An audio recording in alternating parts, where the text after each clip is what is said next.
Hello दोस्तों, welcome back to our channel. आज हम पढ़ेंगे पृथ्वी की आकृति के बारे में। The shape of the earth जानते हैं।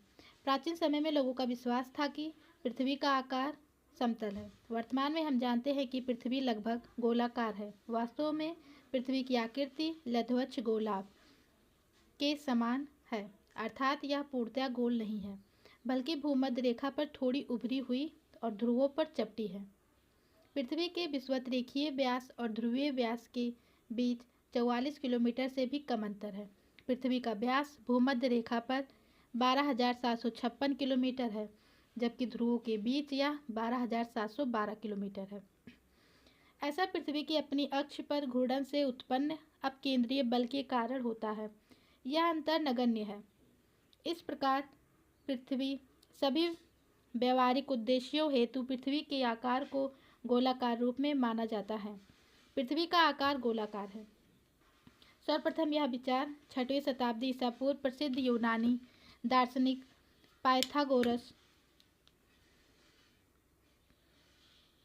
6वीं शताब्दी ईसा पूर्व दार्शनिक पाइथागोरस द्वारा दिया गया था, लेकिन लोगों ने उस पर विश्वास नहीं किया। बाद में अरस्तु,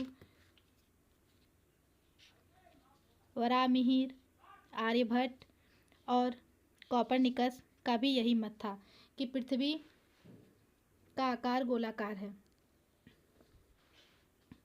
पृथ्वी के गोलाकार होने के साक्ष्य, evidence of the earth spherical. पृथ्वी गोलाकार है, इसके अनेक प्रकार से सिद्ध किया जाता है। इनमें से कुछ मत निम्नलिखित हैं। सूर्य और सौरमंडल के अन्य सभी ग्रहों का आकार गोल है।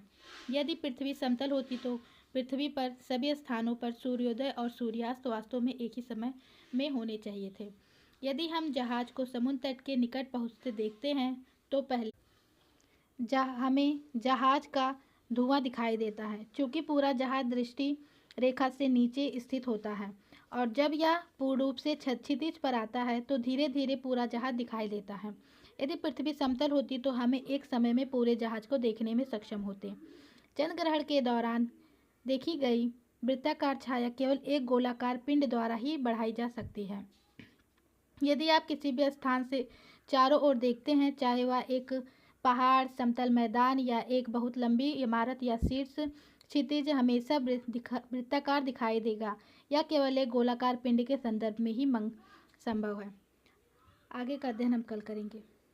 ये पॉइंट से हम कल पढ़ेंगे। धन्यवाद।